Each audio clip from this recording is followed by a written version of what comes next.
Ito na nga ay talagang pinagod kami ng husto ni Manay ay talaga naman.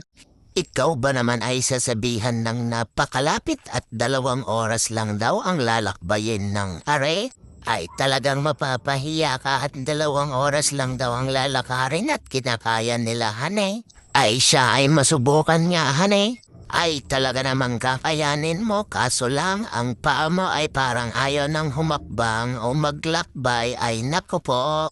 Siya nga daw ang aming tour guide sa paglalakbay ay ewan at nasaan na si Manay. At ito'y namamalayan ko ay ang aming tour guide ay nawawala na. Tour guide na lagi mo pang hahanapin at kung saan na banda at ikay nauuna na at naliligaw na rin. At talaga na may dinamay pa ang aking anak sa paglalakbay. Siya daw malapit lang at ito na nga ay tignan mo ang aming tour guide ay napakalayo pa at nasa kabilang bundok ba. Naiiwan pa ang aming tour guide na uuna pa ang bisit. At ang Manay ay tuwang-tuwa pa dahil ang kanyang tinotour guide ay nauuna pa sa kabilang bundok. At siya naman ay naiiwan sa kabilang bundok. At pakaway-kaway pa ang aming tour guide. Mukhang may problema ata, ere. Hindi mo na ari maisip na nakakapagod at napakalayo. Dahil ang anak mo ay nadadamay na sa paghihirap.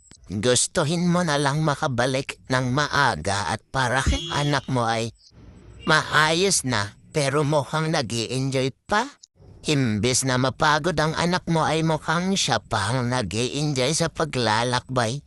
Ay kaso lang ay wala ka ng choice kundi ilaban na lang ang buhay kahit hirap na. At ito namang asawa ko ay mukhang nag-i-enjoy naman.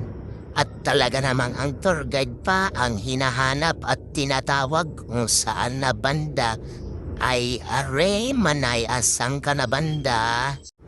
Ay talagang ito yung totoong penitensya sa mahal na araw. Ilang bundok ang lalakbayin at ilang ilog ang tatawirin. Mukhang hindi na kaya pero pipilitin natin ito at napasalang na tayo. I-enjoy na lang natin ang buhay sa probinsya at para maranasan naman natin ito ay talaga namang mag-enjoy ka. Problema, ang paa mo ay ayaw ng humakbang. Kaso lang, pinipilit mo na lang. Kailangan pang abutin ang tuktok at umakyat ng napakataas at bumaba ng napakatarik. At ang gilid mo ay madadaan mo puro pabangin ay puro panerbyos dahil dala mo ang anak mo. Itong si Manay ay isa sa pinakamagaling na tour guide. Talaga naman, Aret.